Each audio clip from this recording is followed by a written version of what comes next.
Hey everyone, welcome back. Today we're going to talk about getting more out of what you already have on your website. A lot of times when we're thinking about our sites and we're looking at a redesign or a marketing campaign, and your goal essentially is to increase the effectiveness of your site, people will focus on one end of the spectrum, I think, more than another. But I think they're two equal parts, and that's what I want to call out a bit here.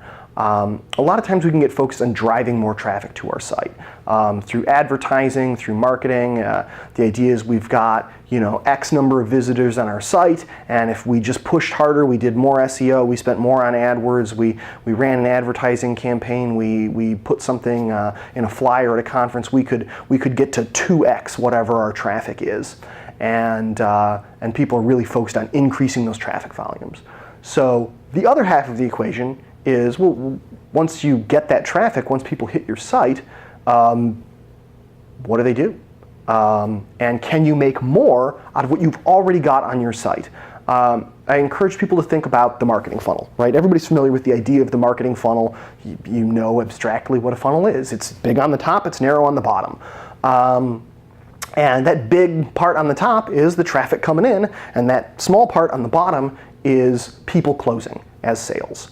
And when we're thinking about getting more conversions out of your site, that's a process we call conversion optimization.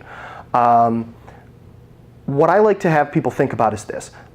If you've got 10,000 visitors on your site every month, and you want to make a significant impact in the number of conversions you're getting, you need to affect the behavior of, say you want to double that, you need to affect the behavior of another 10,000 people.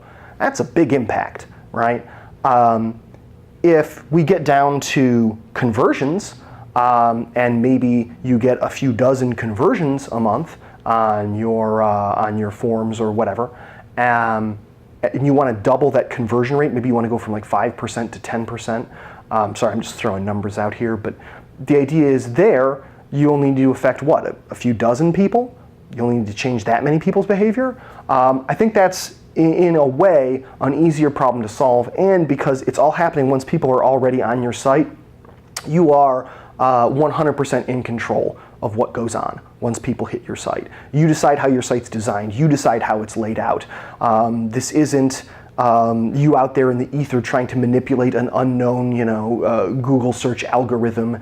It's not you trying to get people's attention or tear them away from what they're already doing via some kind of disruptive impression-based advertising.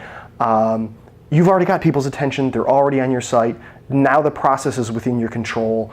Isn't it easier to affect the behavior of a smaller number of people when you've already got their attention than a large number of people when you haven't? And that's kind of what I want to encourage people to think more about.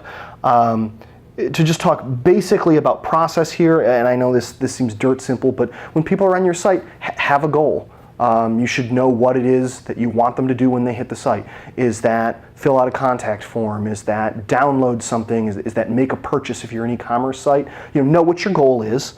And have something set up so you can gather data. This can be as simple as Google Analytics, although there are certainly also very robust software platforms out there that will help you with gathering data and metrics, doing a better job of capturing visitor IDs and tracking your marketing acquisition channels, or even recording people's screen sessions while they're on your site, so you can actually see what they did, how they moved around the site, what they clicked on.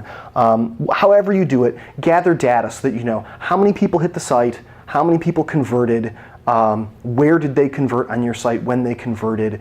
Have those basics covered, and then make changes. The changes I'm talking about can be as simple as adding a call to action where there isn't one. That actually has a huge impact. A lot of times, just putting another call to action button or form on your site on a relevant page can have a large impact in increasing your conversions. Or moving where something's positioned. If it's too far down the page, maybe people don't get that far and don't see it, or you don't have the key piece of content that is going to grab them high enough that you don't get their interest soon enough. Simple shifts like that, beyond just changes to design, changes to messaging, All these things can impact the outcome of a visit to your site. So don't be afraid to make changes and then iterate.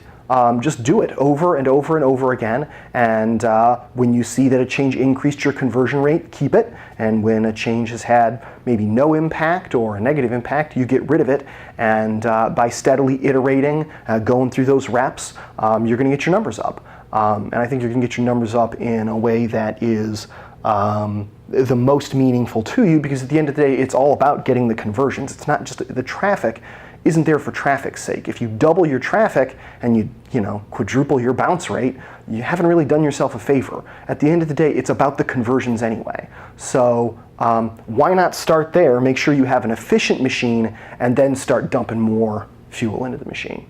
All right, that's it for today. Thanks for tuning in. Next time we're going to talk about some specific tactics on conversion optimization. Particularly, I want to focus on gated content, what it is, does it work, how you can make it work for you. All right, thanks.